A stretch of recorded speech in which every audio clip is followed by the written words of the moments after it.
चलिए बच्चों आगे चलते हैं। नेक्स्ट इज अगला बहुत ही इंपॉर्टेंट सा topic, that is wave optics.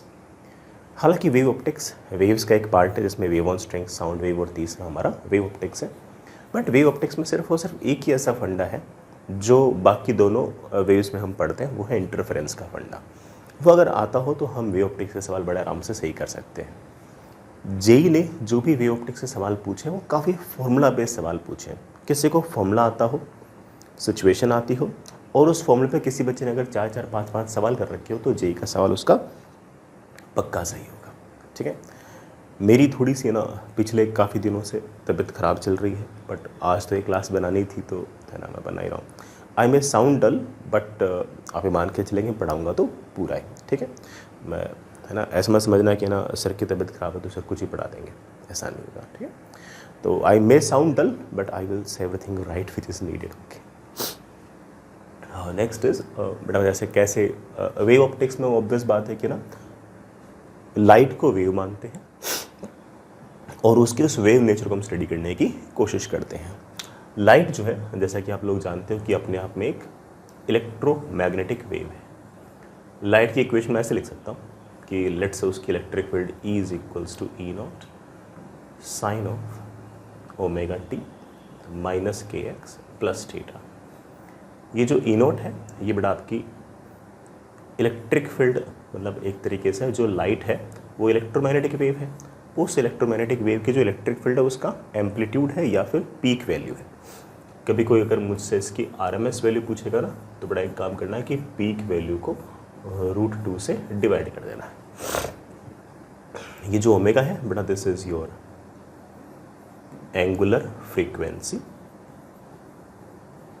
इसको आप हमेशा ऐसे लिख सकते हो omega is equals to 2πf या फिर 2π बाई टाइम पीरियड। बेटा कैपिटल T तो टाइम पीरियड हो गया और जो f है ये आपकी फ्रीक्वेंसी हो गई। फ्रीक्वेंसी की जो यूनिट है वो आपकी हर्ट्ज रहेगी। ठीक है, ये जो k लिखा हुआ है बेटा it is always equals to 2π by lambda. Lambda मतलब बेटा आपकी जो वेव है उसकी वेव लेंथ।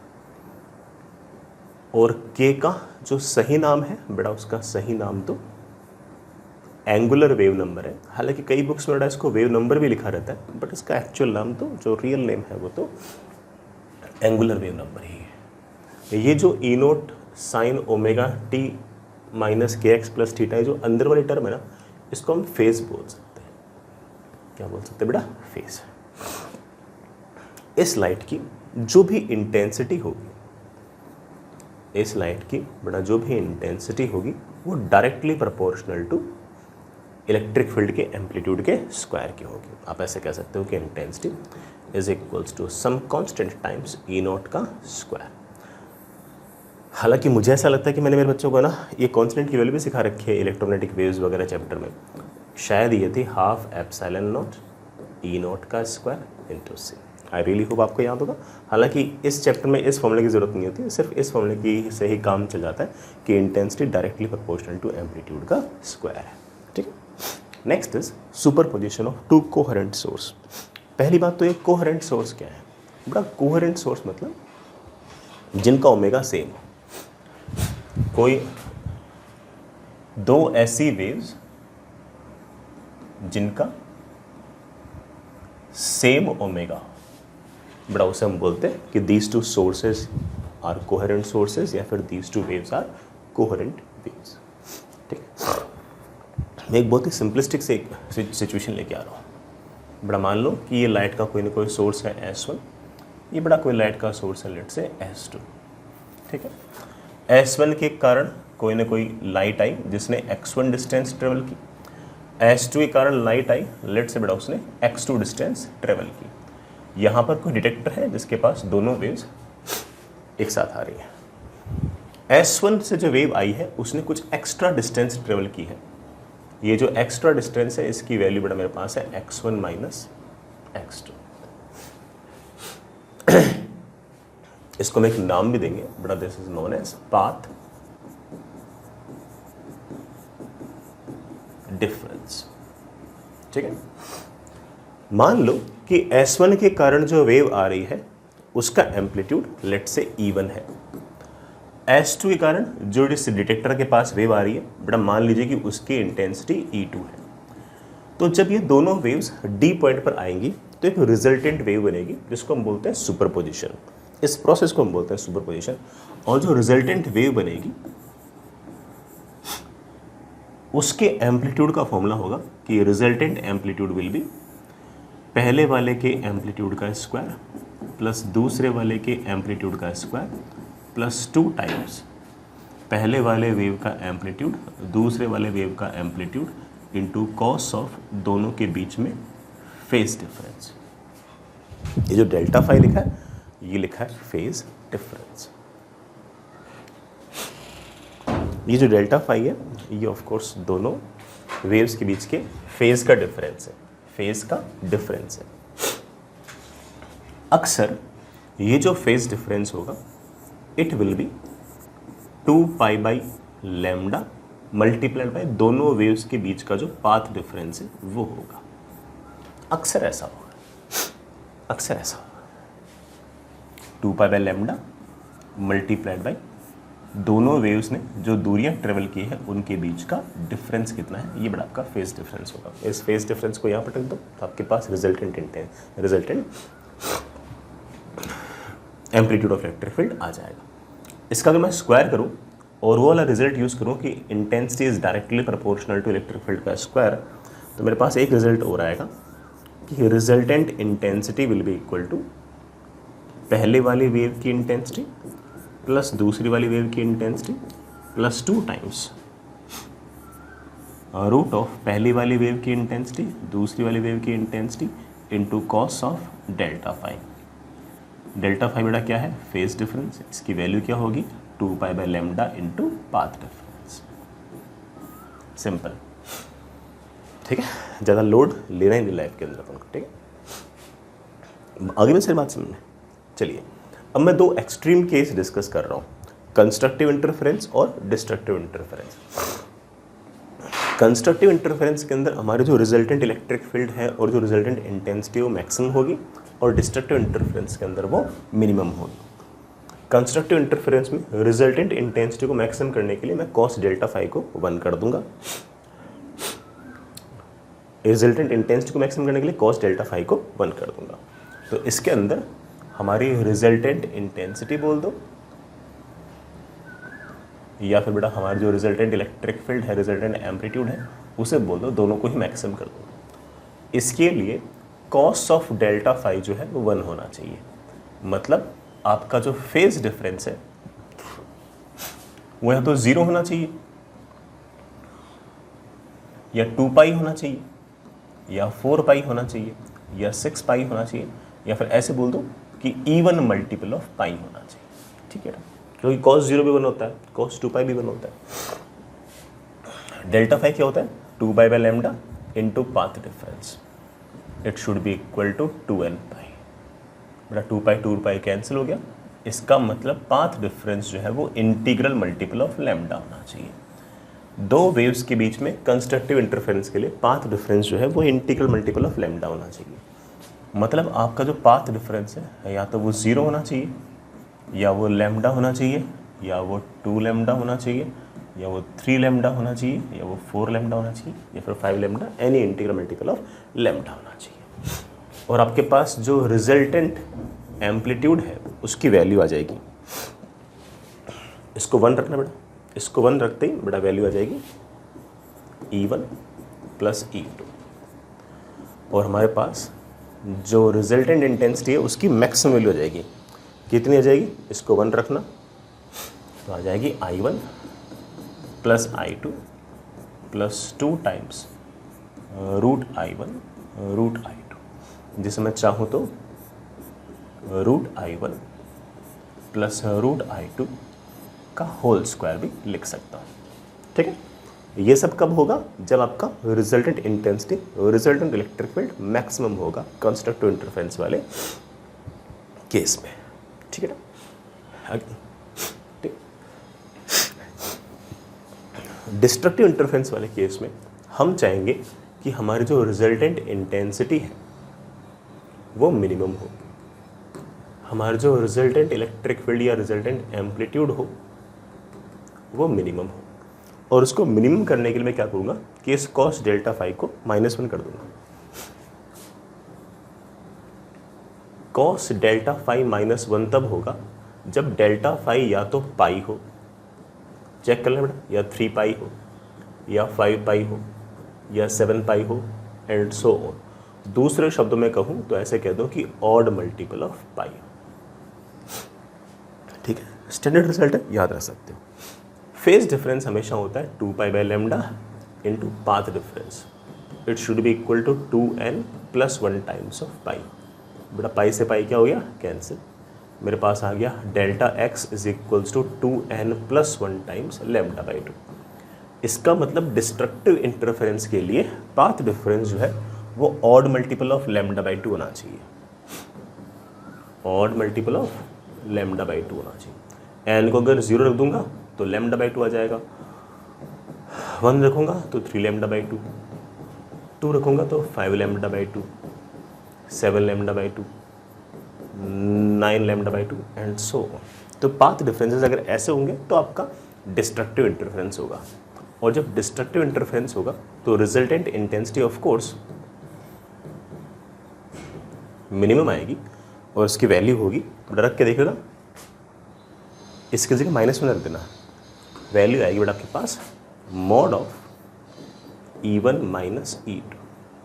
इसी तरह से आपके पास रिजल्टेंट इंटेंसिटी भी मिनिमम आएगी और उसकी वैल्यू होगी, बेटा रख के देख लो, इसकी जगह -1 रख के देख लो, आपके पास रिजल्टेंट इंटेंसिटी आएगी I1 + I2 -2 times of √I1 √I2 या फिर √I1 -√I2 का होल स्क्वायर। ठीक है बच्चों, इतनी बात समझ आ गई। आगे चलते हैं। इस बात पे बेटा एक छोटा सा सवाल कर लेते हैं। सवाल जे ने पूछ रखा है बेटा, तो वही आपसे पूछ लेता हूँ। सवाल ऐसा है, थोड़ा दिखने में टफ लग सकता है नहीं। 2 coherent sources S1 S2 produce sound wave of same wavelength 1 metre, wavelength 1 metre in phase. S1 and S2 are placed 1.5 meter apart from each other. A listener located at L directly in front of S2 finds that intensity is minimum when he is 2 meter away from S2. अगर ये 2 metre away है तो बेटा इसी minimum intensity सुन रहा है। Minimum intensity अगर सुन रहा है तो ऑफ कोर्स डिस्ट्रक्टिव इंटरफेरेंस है, और अगर डिस्ट्रक्टिव इंटरफेरेंस है तो ऑब्वियस बात है कि पाथ डिफरेंस या तो λ/2 है, या 3λ/2 है, या 5λ/2 है, या ऑफ कोर्स 7λ/2 है एंड सो ऑन। मतलब या तो 0.5 लैम्डा है, या बेटा 1.5 लैम्डा है, या 2.5 लैम्डा है, या 3.5 लैम्डा है, सो ऑन। ठीक है, हाँ। कीपिंग द डिस्टेंस, अच्छा, the listener moves away from S1। बेटा ये जो लिसनर है अभी S1 से दूर मूव करता है, keeping his distance from S2 fix, लेकिन S2 से उसकी डिस्टेंस 2 मीटर ही है, तो ज़रूर ये ऐसे जा रहा होगा, ऐसे सर्कल पे जा रहा होगा, जिसका सेंटर S2 पे होगा। ठीक है, और ये डिस्टेंस बेटा पहले भी 2 थी, अब भी 2 है। हाँ, पहले ये S1 से जितनी दूरी थी, अब ऑफ कोर्स बेटा उससे दूरी बढ़ गई, तो पाथ डिफरेंस बढ़ जाएगा। ठीक है, The adjacent maxima of intensity is observed when the listener is at a distance d from S1. S1 से कितना दूर होगा कि इसे अगला मैक्सिमा सुनाई देगा, मतलब मैक्सिमम इंटेंसिटी सुनाई देगी। अब जरा खुद ही सोचो, खुद ही तुम दिमाग लगाओ कि यार पहले अगर पाथ डिफरेंस 0.5 लैम्डा था तो अब path difference of course 1 times lambda हो जाएगा। भाई पाथ डिफरेंस तो बढ़ेगा ना, पहले पाथ डिफरेंस था दिस माइनस दिस, अब पाथ डिफरेंस होगा दिस माइनस दिस। ये वाली लेंथ तो पहले भी 2 थी, अब 2 थी, ये लेंथ बेटा आपकी बढ़ गई है, तो पाथ डिफरेंस बढ़ गया होगा, है कि नहीं बेटा? पाथ डिफरेंस तो बढ़ गया होगा, लेकिन इस बार मैक्सिमम सुनाई दे रहा है, तो इस बार पाथ डिफरेंस बढ़ गया। कैसा होगा? और बढ़कर क्या हो गया होगा? इंटीग्रल मल्टीपल ऑफ लैम्डा हो गया होगा, क्योंकि इंटेंसिटी आपकी मैक्सिमम है। तो इसका मतलब पहले अगर पाथ डिफरेंस 1.5 लैम्डा था तो इस बार बड़ा पाथ डिफरेंस 2 लैम्डा है। पहले अगर पाथ डिफरेंस 2.5 लैम्डा था तो अब पाथ डिफरेंस 3 लैम्डा है। पहले अगर 3.5 लैम्डा था तो अब बड़ा आपका path difference of course 4 lambda है।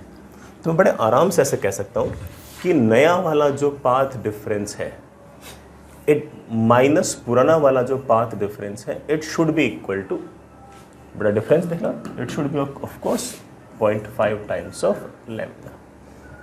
नया वाला path difference is equals to पुराना वाला path difference plus 0.5 times of lambda. नया वाला पाथ डिफरेंस बेटा क्या होगा, of course d minus two should be equal to delta x plus 0.5 times of lambda. d की वैल्यू आ गई है 2 मीटर प्लस पहले कितना पाथ डिफरेंस था प्लस 0.5 ऑफ लैम्डा। बेटा पहले पाथ डिफरेंस कितना था जरा चेक करना, ये 2 है और ये कितना है बेटा, ये ऑफ कोर्स है रूट ऑफ 2 का स्क्वायर प्लस 1.5 का स्क्वायर। 2 का स्क्वायर तो कितना आ गया 4, 1.5 का स्क्वायर बेटा कितना आ गया 2.25, 6.25 का रूट कितना आ गया 2.5। 2.5 ये है, 2 ये है, तो बेटा पहले पाथ डिफरेंस आपका 0.5 मीटर था प्लस 0.5 टाइम्स ऑफ लैम्डा। बेटा लैम्डा आपका शायद 1 मीटर दे रखा है। बेटा डी की वैल्यू आ गई है 3 मीटर। ठीक है, कैलकुलेशन टफ तो नहीं लगी। डेल्टा एक्स बेटा आपका पहले वाला पार्ट डिफरेंस, पहले वाला पार्ट डिफरेंस बेटा आपने निकाल लिया, that is 2.5 minus 2 Pythagoras theorem से।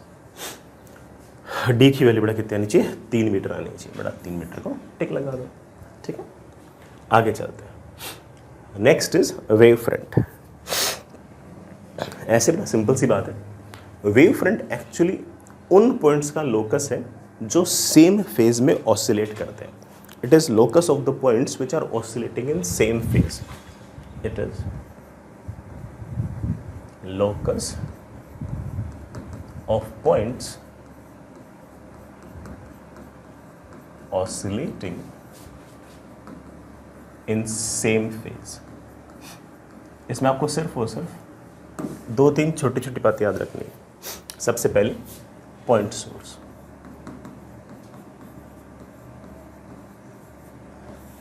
अगर आपके पास इस तरह से अगर कोई पॉइंट सोर्स है तो जो वेव फ्रंट होंगे वो बेटा स्फेरिकल होंगे।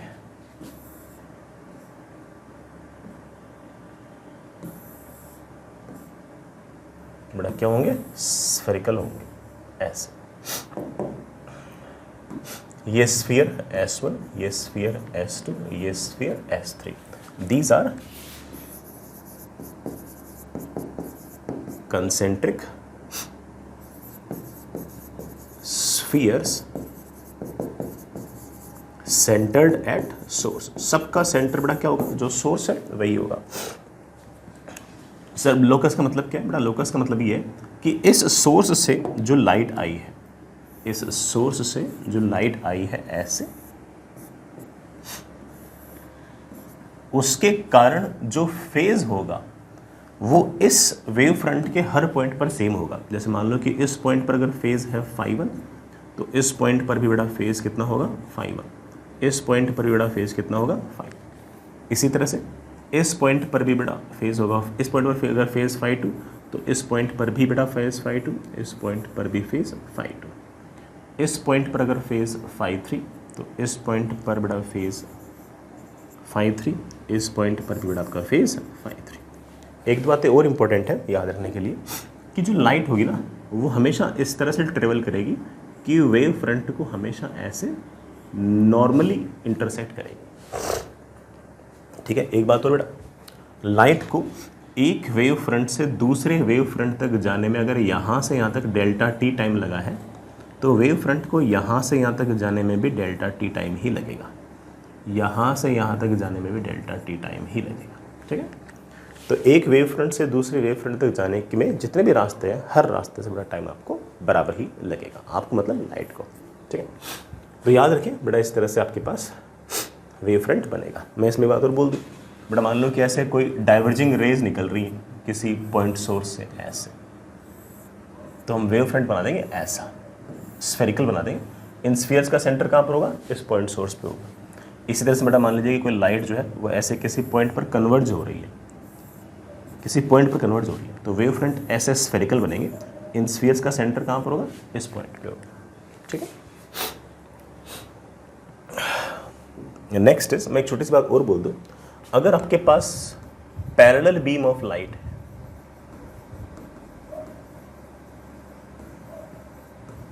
अगर आपके पास पैरेलल बीम ऑफ लाइट है तो वेव फ्रंट जो होंगे वो प्लेन बनेंगे। कैसे बनेंगे समझाता हूँ बेटा। मान लीजिए कि आपके पास पैरेलल बीम ऑफ लाइट है,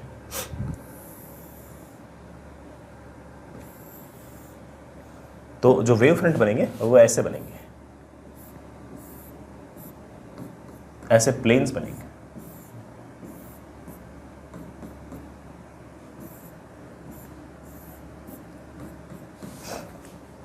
प्लेन्स बनेंगे, और ये प्लेन्स हमेशा कैसे होंगे? जिस तरफ लाइट जा रही है उसके परपेंडिकुलर डायरेक्शन में। इसके प्रत्येक पॉइंट पर सेम फेज होगा, लेट्स से φ1। इसके प्रत्येक पॉइंट पर सेम फेज होगा, लेट्स से बड़ा φ2। इसके प्रत्येक पॉइंट बड़ा फेज सेम होगा φ3। लाइट बड़ा ऑफ कोर्स इन प्लेन्स को कैसे इंटरसेक्ट करेगी? परपेंडिकुलर। तो आप ऐसे कह सकते हो कि इस केस में हमारे जो वेव फ्रंट होंगे वो इस तरह से प्लेनार शेप के होंगे। ठीक है, अच्छा रिजल्ट है, बड़ा याद रख सकते हो। नेक्स्ट इज एक्सट्रीमली इंपॉर्टेंट, बड़ा मान के चलो कि 70% सवाल तो सिर्फ और सिर्फ इकलौते टॉपिक से ही आते हैं इस चैप्टर में, that is Young's double slit experiment, YDSC। अच्छा सा प्यारा सा एक्सपेरिमेंट है, और हमें ये बहुत सारे फॉर्मूले भी देगा, और वो बहुत सारे सवाल करने में हमारी हेल्प भी करेगा। आराम से अच्छे से बात सुनिए। मान लीजिए कि बेटा यहाँ पर कोई ना कोई लाइट का सोर्स पड़ा है जिसकी वेवलेंथ है लैम्डा, बिल्कुल बीचों बीच। ये सामने एक कार्डबोर्ड है जिसमें मैंने ब्लेड से कट लगा दिया ऐसे और ऐसे। जो कट लगाया तो वहाँ पर खाली जगह बन गई, इसको मैंने बोल दिया स्लिट S1, इसको मैंने बोल दिया स्लिट S2। दोनों स्लिट्स के बीच की जो दूरी है वो मेरे पास है स्मॉल d। इस कार्डबोर्ड के सामने ये कार्डबोर्ड मैंने और रख दिया, जिसे मैं एक बार के लिए स्क्रीन कह।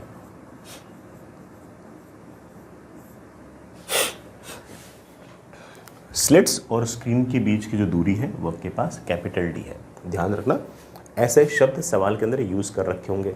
Separation between the slits small d, separation between slits and screen capital D, light की वेवलेंथ लैम्डा। अब इस S वाले पॉइंट से बड़ा लाइट आएगी, जाएगी तो हर तरफ, लेकिन इस स्लिट S1 से गुजर कर फिर कार्डबोर्ड पर जाएगी। जैसे स्लिट S1 से गुजरेगी वैसे ये लाइट ऐसे हर तरफ फैल जाएगी। स्लिट S2 से गुजरेगी बड़ा वैसे ये लाइट हर तरफ फैल जाएगी। मान लीजिए कि ये लाइट ऐसे फैल कर किसी पॉइंट यहाँ पर पहुँच गई।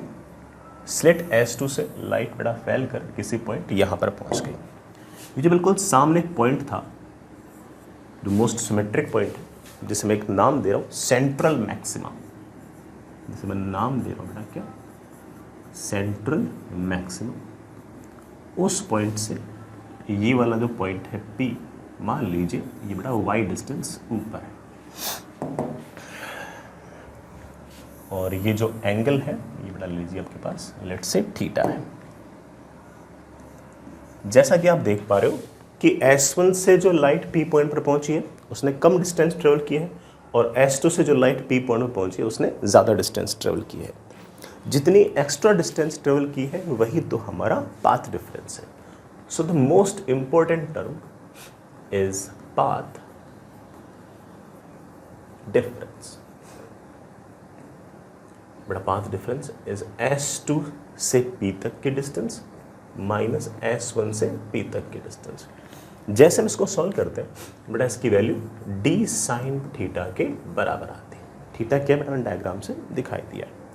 अक्सर आपका जो थीटा होता है बेटा वो स्मॉल होता है, और जब थीटा स्मॉल होता है तो मैं उस केस में साइन थीटा को nearly equal to tan theta लिख सकता हूँ।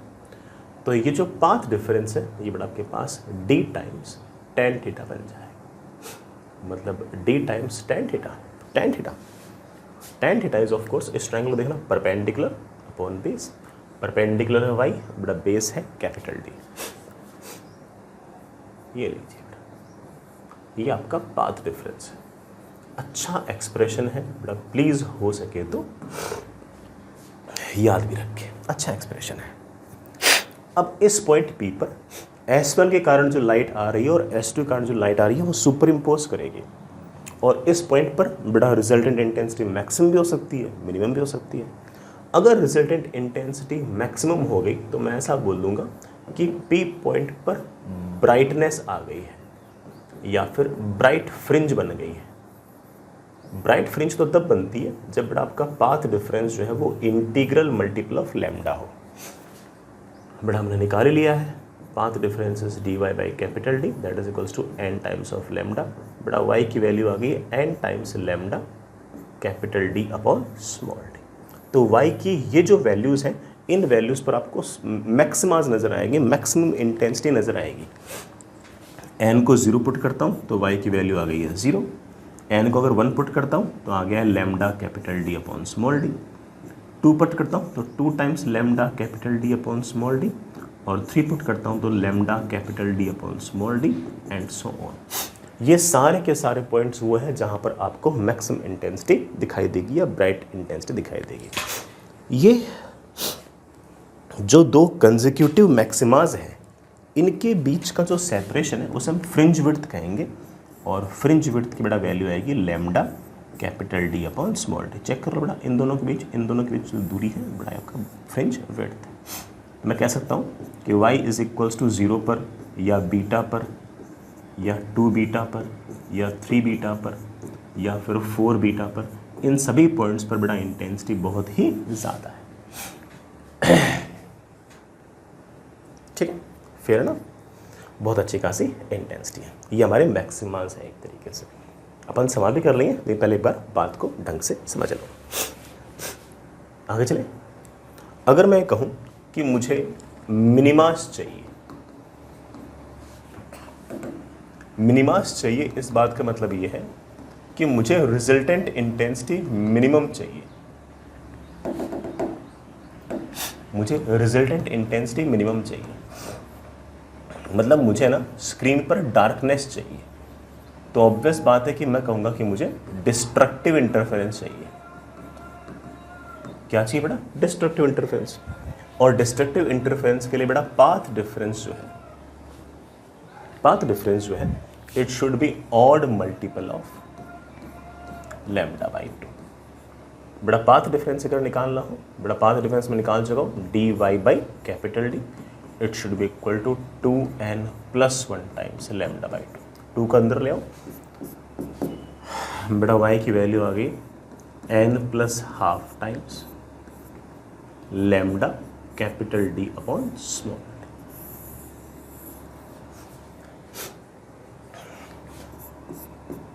बड़ा मेरे पास आ गया, तो ज़रा ध्यान से देखो, तो 0.5 times lambda capital D upon small d, बड़ा n को 1 रखूँगा तो 1.5 times lambda capital D upon small d, 2.5 times lambda capital D upon small d, 3.5 times lambda capital D upon small d and so on. ऐसे बहुत सारे बेटा आपके मिनिमास वाले पॉइंट आ गए।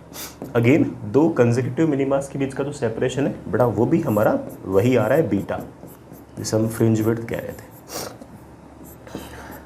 मैं कह सकता हूँ पहला मिनिमा आया है 0.5 टाइम्स बीटा पर, दूसरा मिनिमा आया है 1.5 बीटा पर, तीसरा मिनिमा आया है 2.5 बीटा पर, चौथा मिनिमा आया है 3.5 बीटा पर। ऐसे बेटा पाँचवा मिनिमा आएगा 4.5 बीटा पर।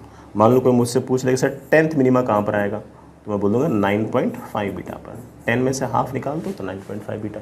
को मुझसे पूछ ले कि सर 15वां मिनिमा कहाँ पर आएगा, तो 14.5 टाइम्स बीटा पर। ये बेटा हमारी जो सारे के सारे डिस्टेंसेस हैं ये कहाँ से हैं, हमारे सेंट्रल मैक्सिमा वाले पॉइंट्स हैं। यहाँ पर तो आपका मैक्सिमा है ही है, y इक्वल टू 0 पर, तो बड़ा फिर ऐसा आपके पास मैक्सिमास मिनिमास लगातार आते गए। मैं आपको फिर से दिखा देता हूँ। ये मान लीजिए आपकी स्क्रीन, और ये आपके पास let say y is equals to 0। y is equals to 0 पर सेंट्रल मैक्सिमा है। पहला मैक्सिमा यहाँ कहीं होगा, कितनी दूरी पर, बीटा डिस्टेंस की दूरी पर। वैसे मैंने बेटा सिर्फ उसे ऊपर कैलकुलेशन की, वैसे बेटा नीचे भी होगी, तो बीटा डिस्टेंस नीचे भी बड़ा आपका फर्स्ट मैक्सिमा आएगा। अगेन यहां से बीटा डिस्टेंस, यह बड़ा सेंट्रल मैक्सिमा से 2 बीटा डिस्टेंस दूर बड़ा आपका सेकेंड मैक्सिमा आएगा। ऐसे ही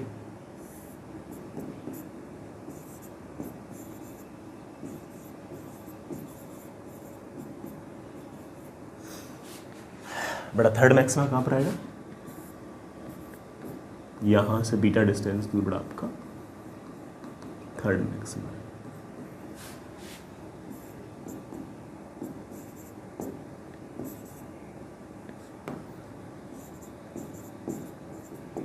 मिनिमा कहां पर आएंगे, बड़ा मिनिमा दिखा देता हूं।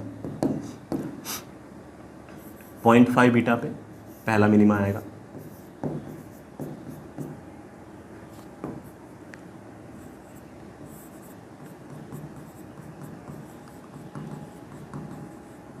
वैसे बड़ा 0.5 बीटा नीचे भी एक पॉइंट होगा जहां पर आपका फर्स्ट मिनिमा आएगा। सेंटर वाले पॉइंट पर तो मैक्सिमा ही है। इसी तरह से यहाँ से बीटा डिस्टेंस दूर, मतलब बड़ा यहाँ से 1.5 बीटा डिस्टेंस दूर बड़ा यहाँ पर आपका सेकंड मिनिमा आएगा। यहाँ से बीटा डिस्टेंस दूर, यह बड़ा सेंट्रल मैक्सिमा से 2.5 बीटा डिस्टेंस दूर, यह बड़ा आपका थर्ड मिनिमा। ऐसे नीचे भी आएंगे, ठीक है। मेन चीज़ क्या याद रखनी है, फ्रिंज विड्थ याद रखनी है। अच्छा मैं एक छोटी सी बात और बोल दूँ, जैसे मान लो बेटा कि फॉर एग्जांपल यहाँ पर सेंट्रल मैक्सिमा, यहाँ पर फर्स्ट मैक्सिमा, और यहाँ से यहाँ तक की डिस्टेंस बड़ा आपके पास है बीटा, ठीक है। नाउ ये रहा सेंट्रल मैक्सिमा और ये रहा आपका फर्स्ट मैक्सिमा। इन दोनों के बीच का ये जो एंगल है इसे मैं अल्फा से रिप्रेजेंट कर रहा हूँ और इसे हम एंगुलर फ्रिंज विड्थ कहेंगे। क्या नाम देंगे बेटा, एंगुलर फ्रिंज विड्थ। और इसकी वैल्यू होगी angle is equals to beta upon capital D. Beta क्या होता है, lambda capital D upon small D, उसको डी से डिवाइड किया तो लैम्डा अपॉन स्मॉल डी। ये बड़ा आपकी एंगुलर फ्रिंज विड्थ है, ठीक है। अच्छे रिजल्ट्स हैं बेटा, प्लीज़ याद रखें, हम खूब सारे सवाल भी इन पे कर लेंगे, ठीक है। चलिए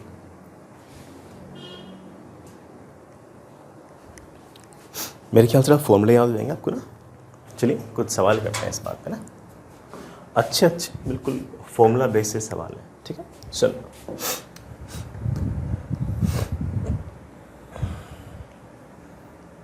if the source of light used in Young's double slit experiment is changed from red to violet, पहले बेटा आप रेड लाइट यूज कर रहे थे, बाद में आप वायलेट लाइट यूज करने लग गए।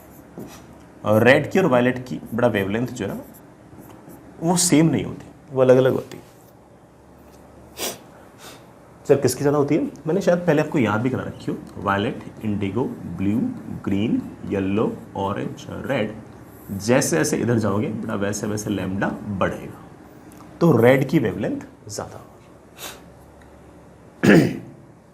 रेड की वेवलेंथ ज़्यादा होगी तो जो फ्रिंज विड्थ है lambda capital D upon small D, इसका आ जाएगा lambda R capital D upon small D, इसका आ जाएगा lambda V capital D upon small D. इसकी फ्रिंज विड्थ ज़्यादा आएगी, रेड के लिए फ्रिंज विड्थ ज़्यादा आएगी और वायलेट के लिए कम आएगी। तो मतलब पहले फ्रिंज विड्थ ज़्यादा थी, बाद में फ्रिंज विड्थ कम हो गई। फ्रिंज विड्थ अगर कम हो गई इसका मतलब सारे के सारे जो मैक्सिमास हैं वो एक दूसरे के नज़दीक आ गए, सारे के सारे जो मिनिमास हैं एक दूसरे के नज़दीक आ गए। There must be some option like that, consecutive fringe lines will come closer. अरे पहला ऑप्शन ही सही हो गया, पहला मैक्सिमा दूसरा मैक्सिमा दोनों के बीच जो सेपरेशन है वो घट जाएगा, क्योंकि आपका लैम्डा घट गया तो फ्रिंज विड्थ घट गई।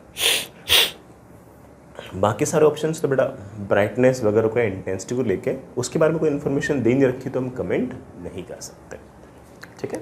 डन, पहला ही आंसर होगा। ये बेटा लास्ट ईयर का सवाल था। नेक्स्ट इज, मैंने जितने भी सवाल लिए बेटा मोस्टली सवाल लास्ट ईयर के या लास्ट टू लास्ट ईयर के ही लिए, ठीक है।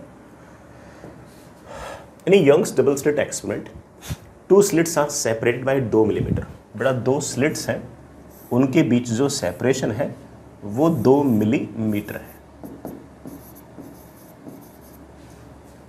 And the screen is placed 1 metre away. बड़ा स्क्रीन जो है वो इनसे 1 मीटर दूर है। मैं तो बेटा फिर भी डायग्राम बना रहा हूँ, आपको ऐसे डायग्राम बनाने की ज़रूरत है नहीं, आप तो सिर्फ और सिर्फ वैल्यूज़ लिख दो कि तब भी काम चल जाएगा। लेकिन मुझे तो चीज़ें एक्सप्लेन करनी होती ना, इसलिए मैं तो डायग्राम बना देता हूँ। ठीक है, आपको लगे कि नहीं सर कोई डायग्राम की ज़रूरत नहीं है, सिर्फ और सिर्फ वैल्यूज़ पढ़ का आंसर आ जाएगा, तो यू आर राइट। ठीक है, मैं तो इसलिए कर रहा हूँ, मुझे तो बच्चों को समझाना होता है, इसलिए मैं डायग्राम बना लेता हूँ। कैपिटल डी बेटा मेरे पास 1 मीटर है। Light of wavelength 500 nanometre is used. बेटा मैंने लाइट यूज़ कर रखी है ऐसे, और उस लाइट की जो वेवलेंथ है बेटा वो कितनी है, 500 nanometre. Then the fringe separation will be, बेटा फ्रिंज सेपरेशन मतलब एक ब्राइट फ्रिंज और दूसरी ब्राइट फ्रिंज के बीच का सेपरेशन, मतलब फ्रिंज विड्थ पूछिए भाई, बहुत आसान। बेटा इससे आसान सवाल तो पेपर में क्या होगा, इससे आसान सवाल तो पेपर में वही है जो शुरू में पूछ रखा है, बेटा आपका नाम क्या है, ठीक, आपका रोल नंबर क्या है, पापा का नाम क्या है, ठीक है। इससे आसान तो क्या पूछेंगे बेटा, beta is lambda capital D upon small D. और ये मत सोचना कि सर ने खुद ने कोई सवाल बनाया, एग्जैक्टली वही सवाल यूज़ किया तो जेई ने पूछ रखा है, मैंने अपनी तरफ से कोई सवाल लिया ही नहीं है। मैं जो सवाल क्लास में लूँगा ऑफ कोर्स इससे तो टफ ही लेता हूँ, है ना। लैम्डा दे रखा 500 nanometre, 500 into 10⁻⁻9 metre. Capital D is 1 metre, small d is 2 millimetre, that is 2 into 10⁻³ metre. एक बड़ा मीटर मीटर कैंसिल हो गया, ये बड़ा कितना आ गया 250, ये आ गया 10⁻⁻6, मतलब 0.250 इंटू 10⁻⁻³ मीटर, मतलब 0.25 मिलीमीटर। बड़ा एक बार चेक करना, कोई ना कोई ऑप्शन होना चाहिए ऐसे। यस, पहला वाला ऑप्शन ही, टिक लगा दो उसे।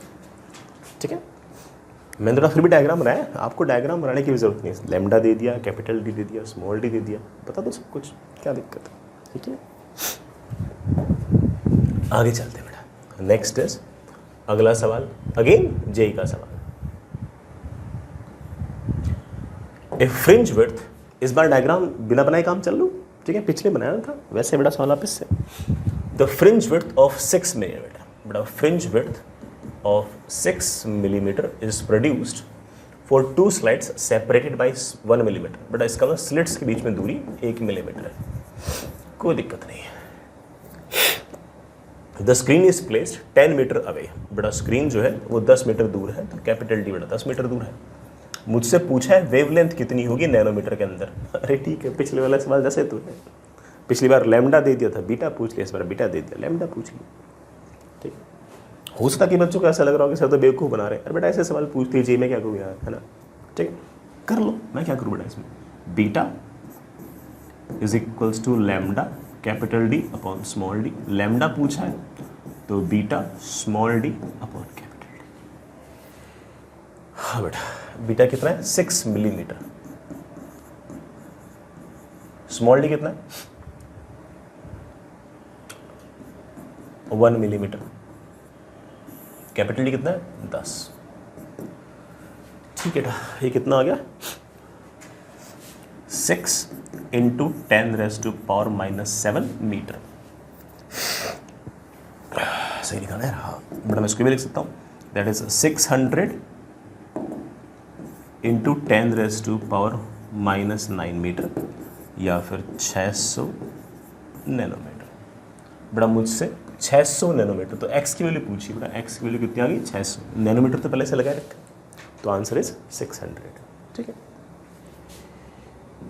आगे चलते हैं बेटा। अगला सवाल आराम से पढ़ो, आराम से करो। ठीक है,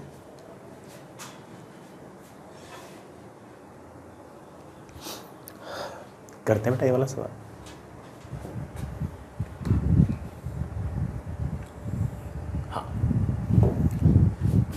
Young's double slit experiment, the separation between the slits. बेटा दोनों स्लिट्स के बीच की जो दूरी है वो 0.15 मिलीमीटर है। In the experiment source of light of wavelength, बेटा लाइट की जो वेवलेंथ है वो 589 नैनोमीटर दे रखी है, and interference pattern is observe on a screen kept 1.5 metre away. Screen जो है वो 1.5 मीटर दूर है। The separation between successive bright fringes, बेटा दो ब्राइट फ्रिंजेस के बीच की दूरी कितनी है। अगेन बेटा ये तो वही सवाल आ गया, beta is equals to lambda capital D upon small d. Lambda is 589 into 10⁻⁻⁹ metre. बड़ा capital D is of course 1.5 metre और स्मॉल डी इज बड़ा ऑफ कोर्स 0.15 इंटू 10⁻⁻3।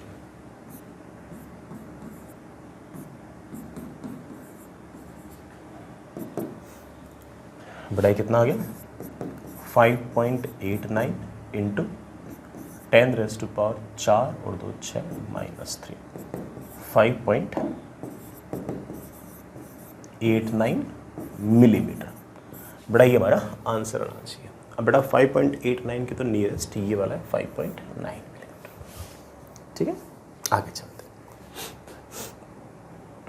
नेक्स्ट अच्छा सवाल बेटा, थोड़ा सा डिफरेंट है लेकिन इसके बारे में भी मैं आपको सारी बात बता चुका हूँ पहले से ही।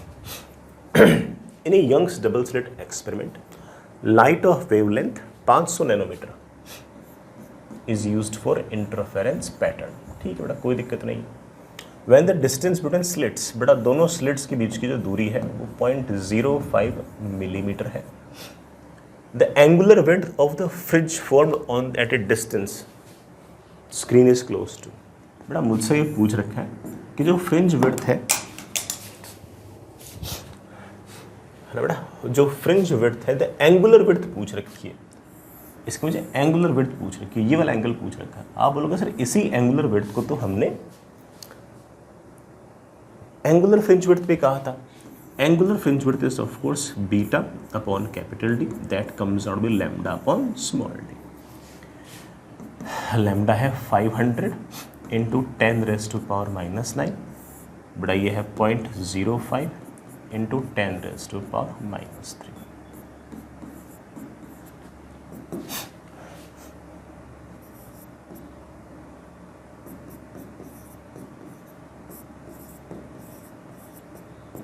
ये लीजिए बेटा 0.01। बेटा ऐसे मीटर अपॉन मीटर करते हो तो ये आंसर जो आता है हमेशा रेडियन में आता है। लेकिन बेटा मुझसे आंसर किसमें पूछ रखा है? बेटा मुझसे आंसर पूछ रखा है डिग्री के अंदर, तो 0.01 रेडियन। देखो यार इतना तो आपको याद ही है कि एक रेडियन जो है वो लगभग 57 डिग्री के बराबर होता है। अगर नहीं याद तो बताया तो कि पाई रेडियन जो होता है वो 180 डिग्री के बराबर होता है। तो एक रेडियन जो है वो 180 अपॉन पाई डिग्री के बराबर होगा, मतलब 180 डिवाइड बाई 3.14। ये बड़ा रफली 57 डिग्री के आसपास आता है। मुझे तो 0.01 रेडियन चाहिए। It is of course 0.57 degree. बेटा कोई ऑप्शन होगा ऐसा? हाँ बेटा बिल्कुल ऑप्शन है। कौन सा? थर्ड वाला। ठीक है, ये हमारी एंगुलर फ्रिंज विड्थ पूछ रखी है। इसमें कैपिटल डी की जरूरत ही नहीं है, सवाल के अंदर दिया भी नहीं है, जरूरत भी नहीं है। दे भी रखा हो तो अपन वैसे भी इग्नोर करते हैं उसको ना। आगे चलते बेटा, ऐसा सा ही एक और सवाल आराम से इत्मीनान से पढ़िए कीजिए। इन a Young's double slit experiment 16 fringes are observed in a certain segment on the screen when light of wavelength 700 nanometre is used। ठीक है ना, ये स्क्रीन है, स्क्रीन का कोई सर्टेन सेगमेंट है, इसके अंदर कुल मिलाकर आपके 16 फ्रिंजेस नजर आ रही हैं।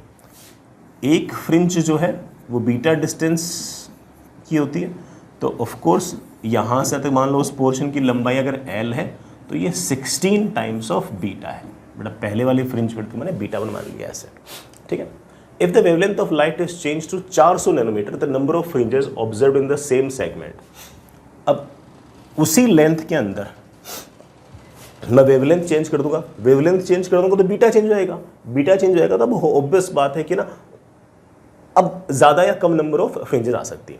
जैसे पहले ना आपका लैम्डा ज़्यादा था, अब लैम्डा कम हो गया, लैम्डा कम हो गया तो फ्रिंज विड्थ कम हो गई, फ्रिंज विड्थ कम हो गई तो अब ज़्यादा फ्रिंजेस आ सकती है, उतनी जगह में ज़्यादा फ्रिंजेस आ सकती है।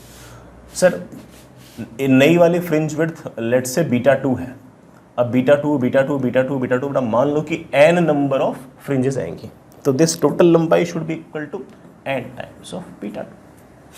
ठीक है, 16 times lambda 1 capital D upon small d should be equal to n times lambda 2 capital D upon small d। 16 times, बेटा पहले वाली वेवलेंथ कितनी है 700 nanometre, should be equal to n times, बेटा बाद वाली वेवलेंथ कितनी है 400 नैनोमीटर, बेटा नैनोमीटर नैनोमीटर कैंसिल, n की वैल्यू आ गई 16 इंटू 700 बटे 400, बेटा कितनी आ गई 28 फ्रिंजेस आने चाहिए। समझते हो बेटा, पूरी लंबाई अगर आपके पास मान लो कि स्क्रीन पर L है और मान लो कि पहले वाली जो फ्रिंज विड्थ है वो अगर बीटा 1 है तो बीटा वन कितने पैटर्न आ रखे हैं 16 पैटर्न आ रखे हैं, तो 16 times beta 1 should be equal to L। बाद में लैम्डा चेंज हो गया तो अब कितने आएंगे, बड़ा बोल देना कि n times beta 2 should be equal to length उतनी, इन दोनों को बराबर कर दिया, आंसर आ गया। चलिए बच्चों एक और सवाल कर लेते हैं, अच्छा सा सवाल है, आराम से इत्मीनान से निपटा दीजिए। In Young's double slit experiment, slits are separated by a gap of 0.5 millimeter, and the screen is placed at a distance 0.5 meter. The distance between first and third bright fringe, बेटा पहला और जो तीसरा ब्राइट फ्रिंज है उनके बीच में distance कितनी होगी, अगर लाइट की वेवलेंथ 5890 एंगस्ट्रॉम है तो सोचता हूं बेटा ये रहा आपका सेंट्रल मैक्सिमा, फर्स्ट मैक्सिमा यहां से बीटा डिस्टेंस की दूरी पे है, सेकंड मैक्सिमा और बीटा डिस्टेंस की दूरी पे है, थर्ड मैक्सिमा और बीटा डिस्टेंस की दूरी पे है। मुझसे पूछा फर्स्ट मैक्सिमा और थर्ड मैक्सिमा के बीच की दूरी कितनी है, बेटा ऑफ कोर्स ये दूरी 2 टाइम्स बीटा है, तो आपका आंसर आना चाहिए 2 times of beta, that is 2 times lambda capital D upon small D. ठीक है, पहला मैक्सिमा बेटा यहाँ से बीटा डिस्टेंस दूर, तीसरा मैक्सिमा से 3 बीटा डिस्टेंस दूर, इनके बीच separation of course 2 beta, 2 times lambda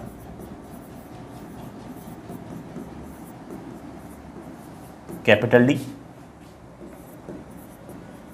upon small d, small d is बड़ा 0.5,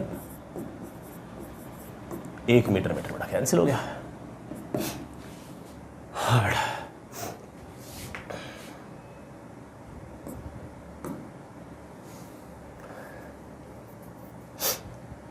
बड़ा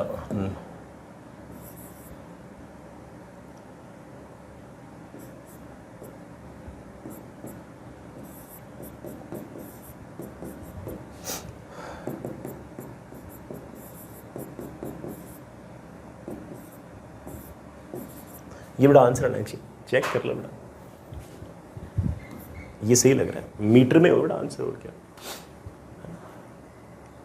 ठीक है, ये बेटा आपका आंसर हो गया।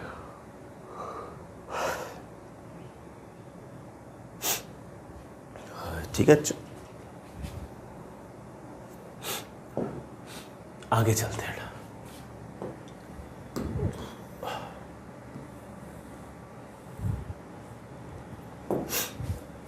In a Young's double slit experiment, 15 fringes are observed on a small portion of screen when light of wavelength 500 nanometre is used। ठीक है ना, ये कोई स्मॉल पोर्शन ऑफ स्क्रीन है और इसमें कुल मिलाकर 15 पैटर्न आ रखे हैं, तो मान लो कि एक पैटर्न की थिकनेस है बीटा 1, तो 15 पैटर्न हो जाएंगे 15 टाइम्स बीटा 1, ये बड़ा हमारे स्क्रीन के यहाँ से तक के पोर्शन की लंबाई है। 10 fringes are observed on the same section of the screen, उतने ही सेक्शन पे when another light of wavelength lambda is used, तो बड़ा it should be equal to 10 fringe आ रही है तो 10 टाइम्स ऑफ बीटा 2, बड़ा ये वाली वेवलेंथ पूछ रखी है, निकाल देंगे 15 times lambda 1 capital D upon small d should be equal to 10 times lambda 2 capital D upon small d, ये दोनों तो कैंसिल, 15 टाइम्स लैम्डा 1 कितना है 500 नैनोमीटर, 10 टाइम्स लैम्डा 2 मुझे निकालना है, लैम्डा 2 की वैल्यू आ गई है 750 नैनोमीटर। आंसर बेटा नैनोमीटर में पूछ रखे हैं तो आप तो सिर्फ और सिर्फ 750 लिख दो, नैनोमीटर तो यहाँ लिखा हुआ ही है तो आप तो सिर्फ और सिर्फ 750 लिख दो, और कुछ लिखने की ज़रूरत आपको है ही नहीं। ठीक है, आगे चलते हैं।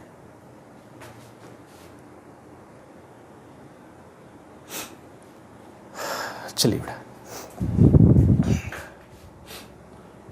Next is resultant intensity.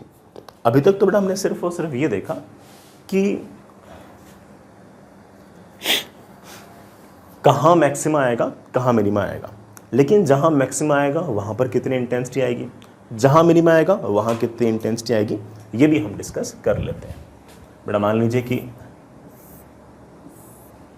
इस तरह का अरेंजमेंट है,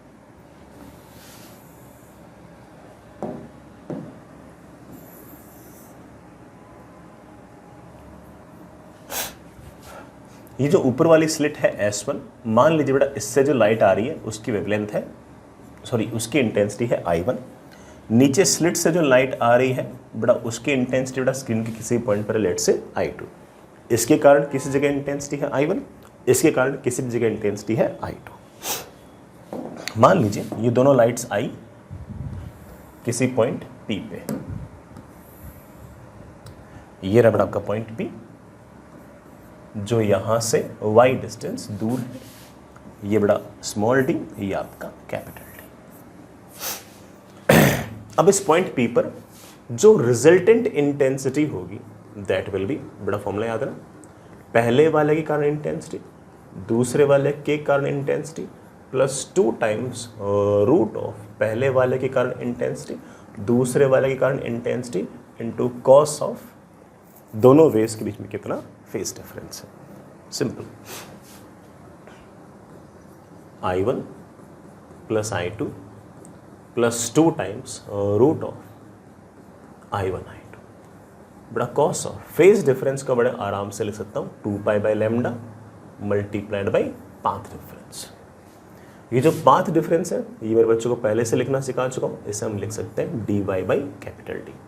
स्मॉल d क्या है, कैपिटल D क्या है, y क्या हम पहले से जानते हैं।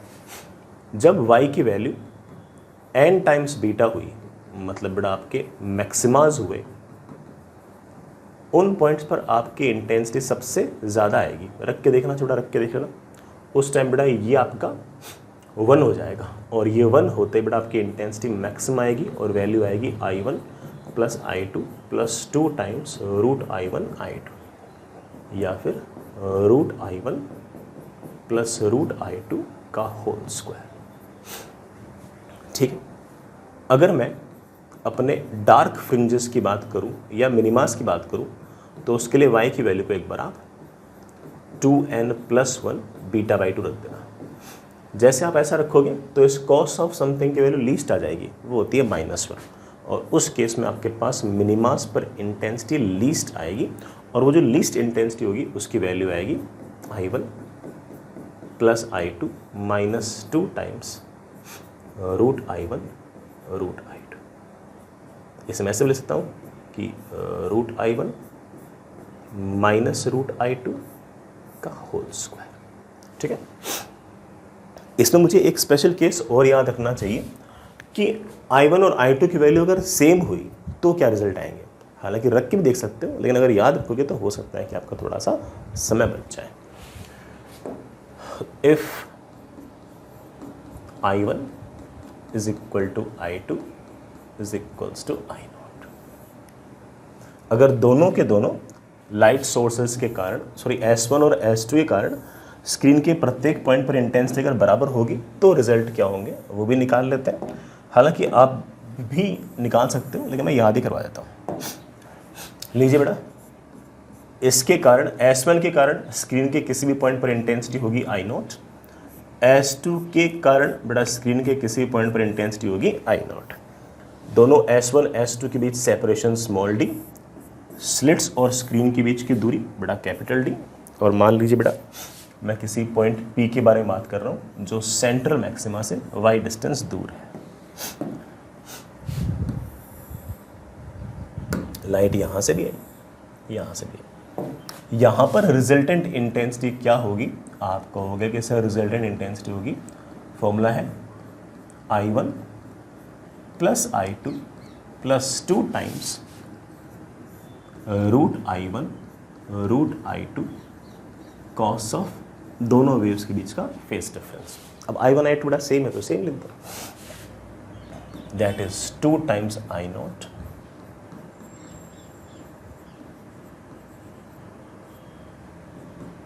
बेटा इसको मैं लिख सकता हूँ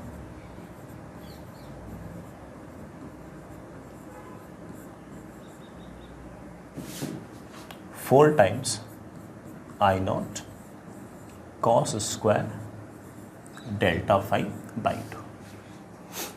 ठीक, कॉस ऑफ समथिंग की जो वैल्यू है बेटा वो of course cos square something की जो वैल्यू वो 0 से लेकर 1 तक वेरी करेगी। तो मैक्सिमम इंटेंसिटी आपके पास आएगी 4 I0, दैट इज ये बेटा मैक्सिमम इंटेंसिटी आएगी 4 I0 कॉस स्क्वायर। बेटा डेल्टा फाई याद रहा, delta phi is 2 pi by lambda multiplied by path difference. 2 से 2 डिवाइड हो चुका, काट देना। इतना ज़्यादा कॉम्प्लेक्स नहीं बेटा ये, ठीक है।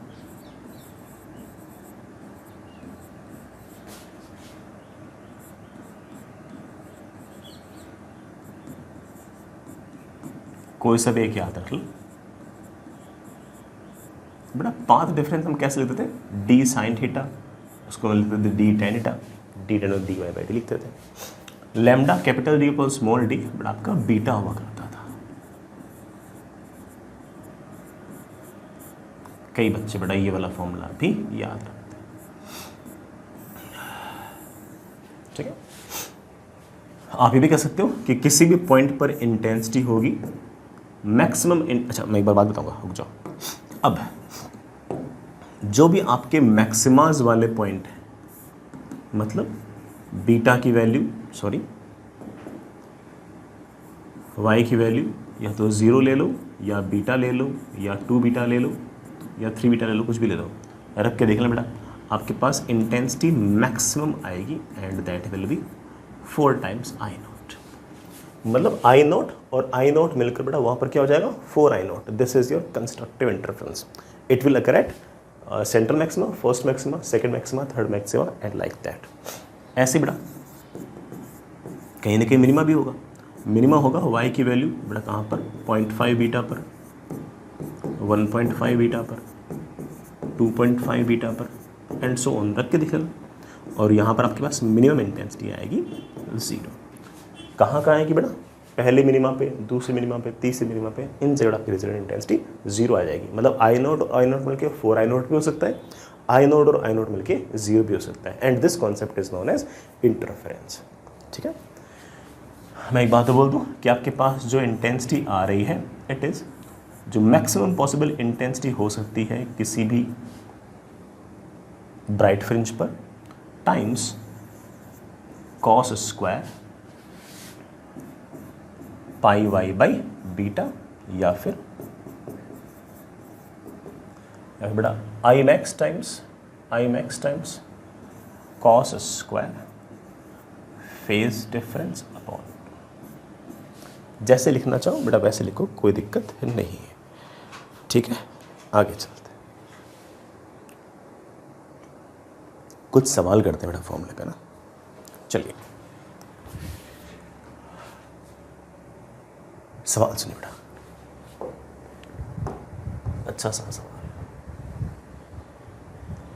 2 coherent light sources having intensity in the ratio 2x। मतलब बेटा एक की वजह से इंटेंसिटी डिवाइड बाय दूसरे की वजह से intensity is 2x, sorry. Then the ratio of I max minus I minimum upon I max plus I minimum कर लेंगे बेटा।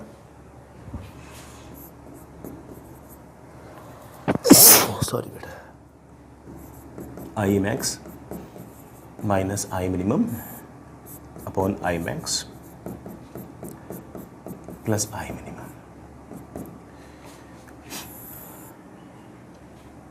एक की वजह से इंटेंसिटी I1 है, दूसरी वजह से I2 है, तो मैक्सिमम कितनी होगी?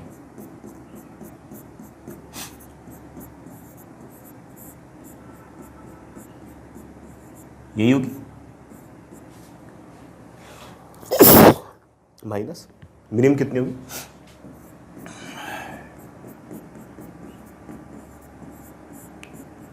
ये होगी divide by this plus this.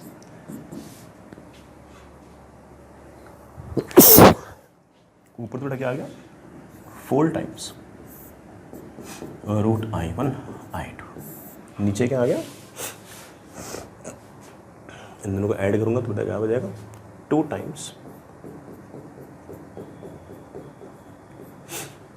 है कि ऐसे आएगा। अब एक काम करो बेटा, ये पूरी इक्वेशन को I2 से डिवाइड कर दो। I2 से डिवाइड किया तो ऊपर तो आ गया ना, ठीक है, नीचे आ गया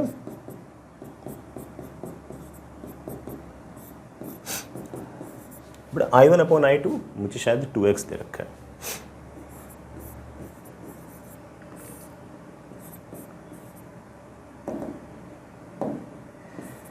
बेटा चेक करना, कोई ऑप्शन होना चाहिए सर। लास्ट वाला है क्या? हाँ लास्ट वाला, ये बड़ा आपका आंसर, ठीक है। चलिए नेक्स्ट इज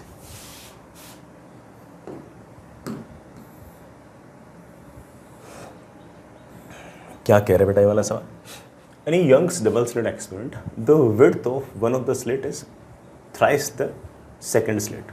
बेटा एक स्लिट की विड्थ और दूसरे स्लिट की विड्थ, स्लिट्स के बीच का सेपरेशन नहीं विड्थ, वो बेटा ऐसे 3:1 के रेशियो में है।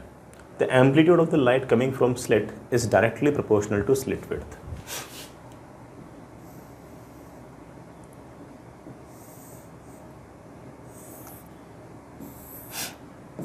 ध्यान सुनना बेटा, अगर ये स्लिट मान लो W चौड़ाई की है तो ये स्लिट 3W चौड़ाई की है। मैं नहीं बोल रहा हूँ, सवाल में लिखा हुआ है, और ये साफ साफ बोल रखा है कि एम्पलीट्यूड जो है ना वो प्रोपोर्शनल टू स्लिट विड्थ है। मतलब यहाँ से जो लाइट आएगी उसका एम्पलीट्यूड अगर E0 हुआ तो यहाँ से जो लाइट आएगी उसका एम्पलीट्यूड 3E0 होगा। तो ऑब्वियस बात है कि यहाँ से जो वेव आएगी अगर उसकी इंटेंसिटी I0 होगी तो यहाँ से जो वेव आएगी उसकी इंटेंसिटी 9I0 होगी, because intensity is directly proportional to amplitude का स्क्वायर। इसके मुकाबले बेटा एम्पलीट्यूड 3 गुना, तो बेटा ऑफ कोर्स इंटेंसिटी 9 गुना।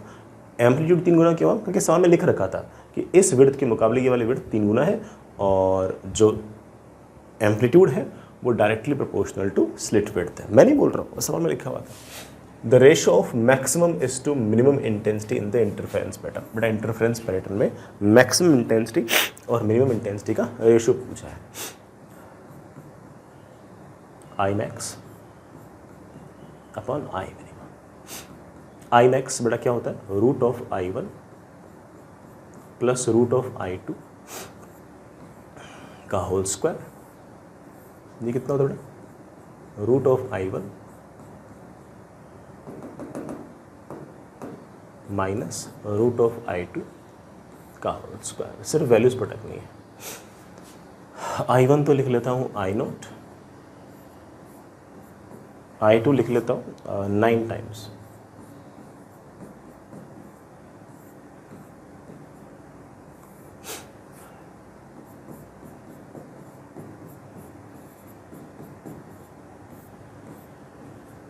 ठीक है। 1 प्लस 3 बेटा कितना हो गया?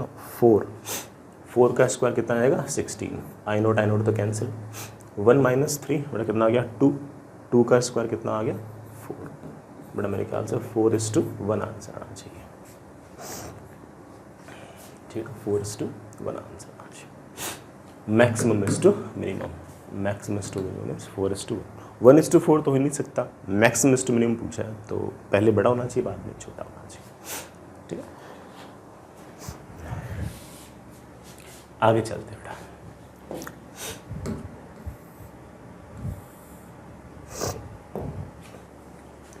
A Young's double slit experiment is performed using monochromatic light of wavelength lambda. Monochromatic मतलब ऐसी लाइट जिसके पास सिर्फ और सिर्फ एक ही लैम्डा हो। The intensity of light at a point on the screen where path difference is lambda. बड़ा path difference जहाँ पर lambda होता है वहाँ पर constructive interference होता है, और जहाँ पर constructive interference होता है बेटा वहाँ पर आपकी intensity maximum होती है। और बेटा maximum intensity कितनी रखी है? K। कोई दिक्कत नहीं। The intensity of a light where the path difference is lambda by 6। बेटा जहाँ पर path difference lambda by 6 होगा वहाँ पर intensity कितनी होगी? किसी भी पॉइंट पर इंटेंसिटी होगी बेटा, किसी को याद हो तो maximum intensity times cos square phase difference upon 2। नहीं याद रहा क्या? याद दिलाया था, बट अभी पढ़ाया था। मैक्सिमम इंटेंसिटी आगे 4 आई नॉट थी, 4 I not times cos square delta 5/2, ये बड़ा cos square pi by beta. ठीक है, मैक्सिमम इंटेंसिटी मुझे रखी है के टाइम्स कॉस स्क्वायर। ये फेज डिफरेंस कैसे लिखते हैं? फेज डिफरेंस लिखते हैं 2 pi by lambda into path difference. Path difference बेटा सवाल के अंदर लैम्डा बाई 6 दे रखा है। K times cos square pi by 6। बेटा cos pi by 6 is I think बेटा √3/2। उसका स्क्वायर करोगे तो 3/4। बेटा ये लो, मेरे पास जो इंटेंसिटी है वो आ गई है 3K/4। मुझे इसे 9K/12 लिखने के लिए कहा है, सॉरी NK/12 लिखने के लिए कहा गया। K से बेटा K कैंसिल, N की वैल्यू कितनी आ गई है? 9। ठीक है, सिंपल सा था। अगला सवाल करते हैं, आराम से इत्मीनान से बेटा सवाल निपटाइए। सवाल बेटा पहले आराम से पढ़ लीजिए। In a double slit experiment at a certain point on the screen, path difference between 2 interfering waves is 1/8 of the wavelength. बेटा पाथ डिफरेंस जो है वो λ/8 है। The ratio of intensity of light at that point to the centre of the bright field. बेटा जो bright field जो होती है ना सेंटर वाली, वहाँ पर तो मैक्सिमम इंटेंसिटी होती है। कितनी होती है? 4 I नॉट। किसी भी और जगह तुम जानते हो इंटेंसिटी कितनी होती है? किसी भी और जगह इंटेंसिटी होती है 4 I not times cos square phase difference by 2। ये बेटा maximum intensity into cos square delta 5/2। बेटा मुझसे I/I मैक्स पूछ रखा है, आंसर आ गया cos square phase difference upon 2। Sir phase difference कैसे लिखोगे? फेज डिफरेंस लिखूंगा 2 pi by lambda into path difference. बेटा path difference is of course λ/8।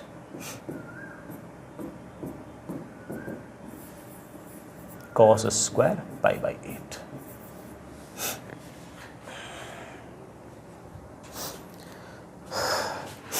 ठीक है ना, पाई बाई 8 बेटा 22.5 होता है। इस तुम ऐसे भी लिख सकते हो 1 plus cos pi by 4 upon 2। कोई दिक्कत तो नहीं बेटा। Cos square theta can be written as 1 plus cos 2 theta upon 2। तो मेरे पास आ गई है इंटेंसिटी अपॉन मैक्सिमम इंटेंसिटी इस कॉस स्क्वायर पाई बाई 8। बेटा pi by 8 is 22.4 degree, that is 1 plus 1/√2 upon 2, that is √2 plus 1 upon 2√2।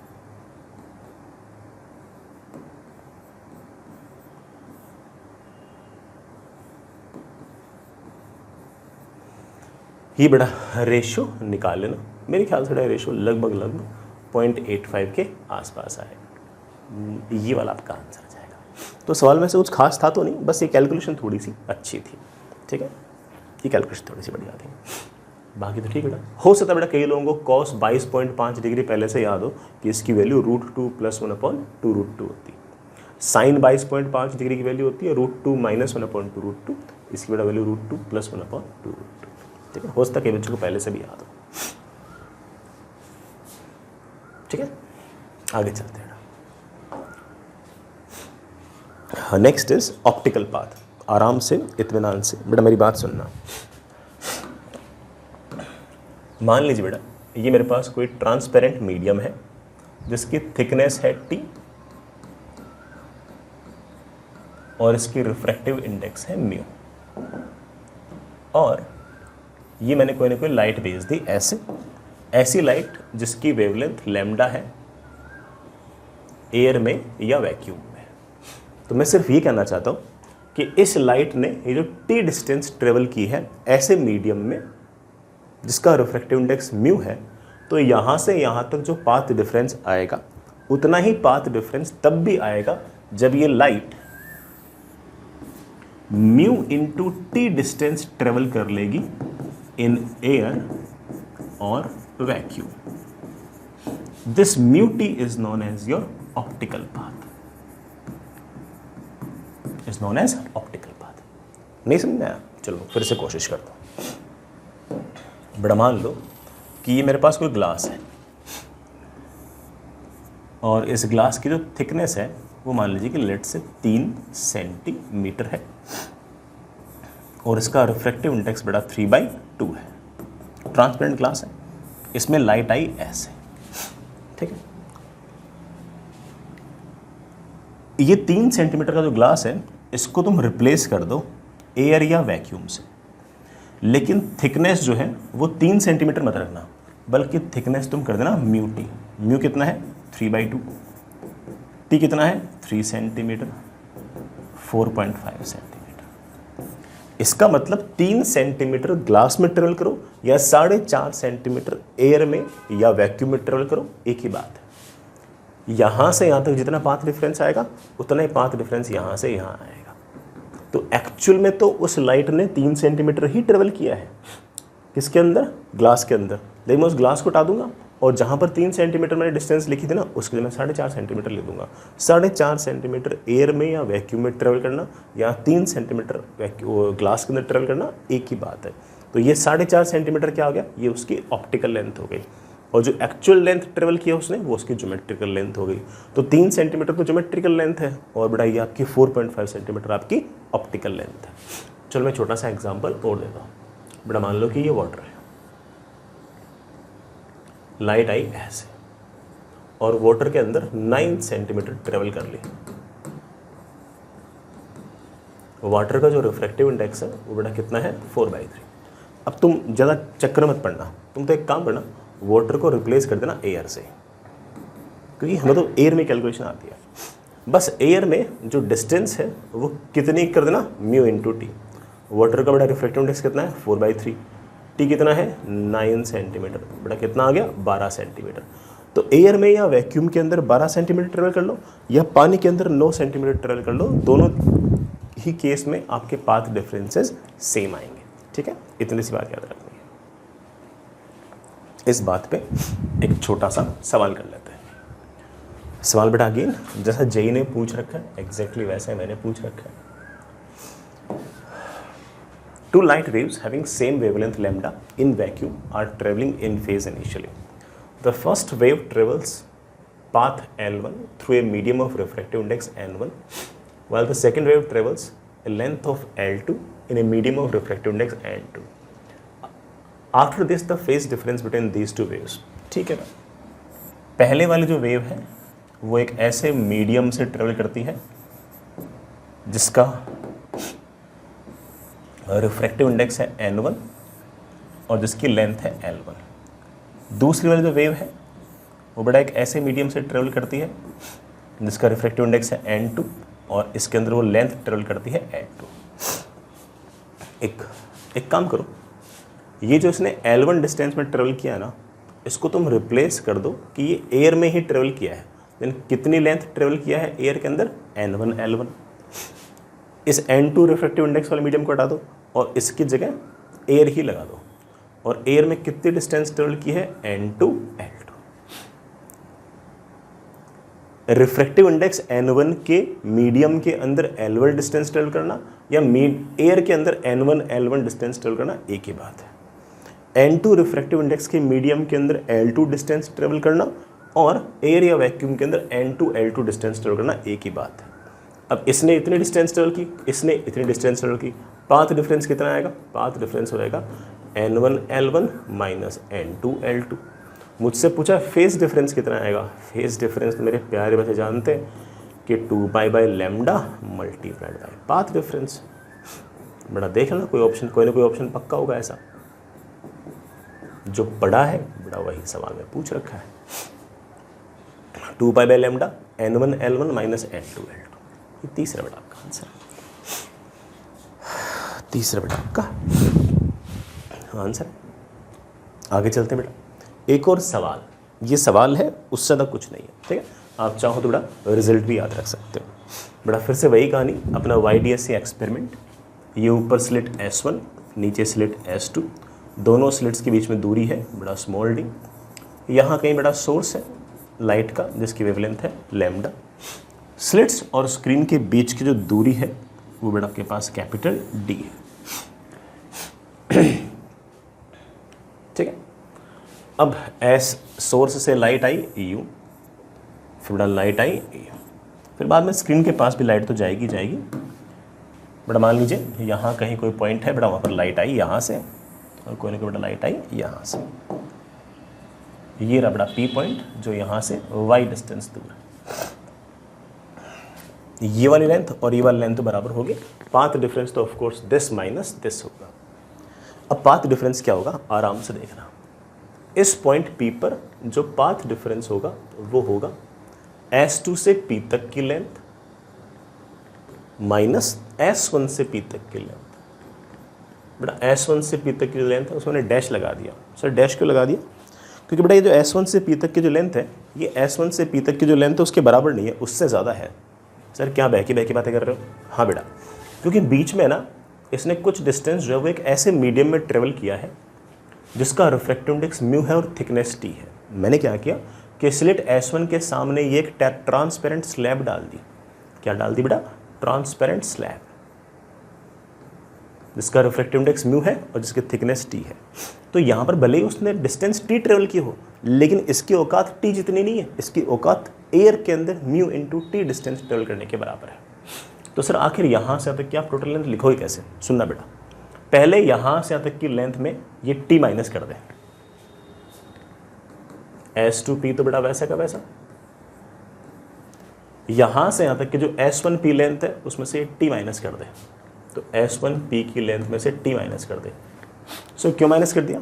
क्योंकि ये सिर्फ दिखने में T है, इसकी औकात T के बराबर नहीं है, इसकी औकात म्यू T के बराबर है।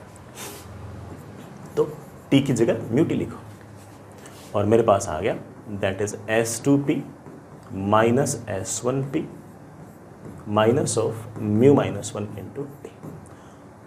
ये S2P माइनस S1P बड़ा मैं पहले सिखा चुका हूँ। ये हमारा dy बाई कैपिटल D आता है। ये आ गया हमारा बड़ा पाथ डिफरेंस। चाहो तो बच्चों इस बात को आप याद रख सकते हो। सर कहाँ पर सेंट्रल मैक्सिमा आएगा? इस बार बेटा आपका सेंट्रल मैक्सिमा जो है ना वो इस सिमेट्री वाले पॉइंट पे नहीं आएगा। सेंट्रल मैक्सिमा तो वहाँ आया करता था जहाँ पर आपका पाथ डिफरेंस 0 हुआ करता था।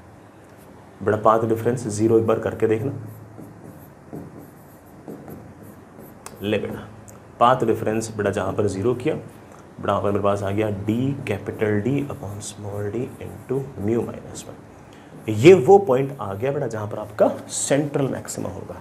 कौन सा होगा? Central maxima. तो सेंट्रल मैक्सिमा यहाँ कहीं नहीं होगा, थोड़ा सा हल्का सा ऊपर होगा। अगर आपने स्लैब यहाँ लगा दी तो थोड़ा सा सेंट्रल मैक्सिमा ऊपर शिफ्ट हो जाएगा। अगर आपने स्लैब यहाँ लगाई होती तो बड़ा आपका सेंट्रल मैक्सिमा थोड़ा सा नीचे शिफ्ट हो जाता। ये आपका बेसिकली शिफ्ट है। चाहो तो बड़ा इस शिफ्ट को आप याद भी रख सकते हो, मर्जी बेटा आपकी। चाहो तो बड़ा आप इस शिफ्ट को याद भी रख सकते हो। अब अगर किसी ने मुझसे पूछ लिया कि सर nth मैक्सिमा कहाँ होगा, बेटा बिल्कुल घबराने की जरूरत नहीं है। nth मैक्सिमा होगा, पहले nth मैक्सिमा था n टाइम्स बीटा पर, अब वो होगा n times beta plus shift. ये ले ऐसे कर लिया। तो सारे का सारा जो पैटर्न है वो ऊपर की तरफ शिफ्ट हो गया। पहले 5 मैक्सिमा 5 बीटा पे था, अब वो होगा 5 बीटा प्लस आपका शिफ्ट बेटा इस फॉर्मूले से बड़े आराम से बड़े इत्मीनान से निकाल सकते हो। ठीक है बेटा, आई रियली होप सारा का सारा समझ गए होंगे। ठीक है, अगली क्लास में थोड़ा सा और पढ़ेंगे। ये थोड़ा सा जो पोर्शन था YDSC वाला ये ज़्यादा समय देने वाला है, इसको आप और भी समय दे सकते हो। ठीक है, इस पर और भी सवाल कर सकते हो, लेकिन जैसे सवाल मैंने कराए हैं आप मान के चलो कि वैसे सही सवाल आपसे जेईई के अंदर पूछे भी जाएंगे।